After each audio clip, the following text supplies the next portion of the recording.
O Concello de Ribadumia e a Comisión de Festas organizaron esta pasada fin de semana a 50ª edición da Festa do Viño Tinto de Barrantes e variedades autóctonas.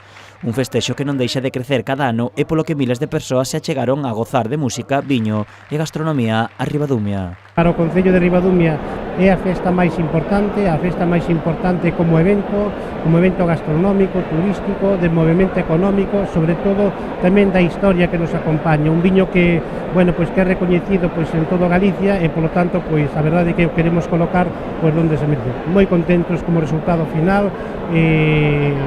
Creo que os veciños e veciñas e todos os visitantes que o disfrutaron e a seguir así, sobre todo para organizar próximas edicións para seguir crecendo e medrando esta festa. O eixo principal desta festa é poñer en valor o viño tinto de Barrantes e as variedades autóctonas. A cata concurso premia aos mellores elaborados de cada ano e nesta edición os premios foron para Marina Porto en viño tinto e para a Bodega a Capitanía en variedades autóctonas. Sí, este é o 7º premio que conseguimos desde o ano 88. E temos 6 copas de Ribadumia, este é 7º. Para poñer en valor o viño, a festa tivo carácter reivindicativo, buscando que as administracións regularicen a comercialización deste viño.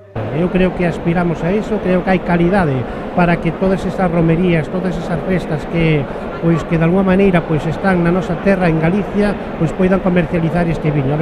A festa tamén contou con moito humor, con Pepo Suevos como presentador e Luis Zaera como pregoeiro. Home, moi ben, sempre que se pode estar nestas celebracións, hai que estar. Eu son veciño de aquí da Arousa e encantado. A parte musical correu a cargo das orquestras como Dominicano, La Fórmula, Tango, Gran Parada, América e pechou o domingo con Panorama.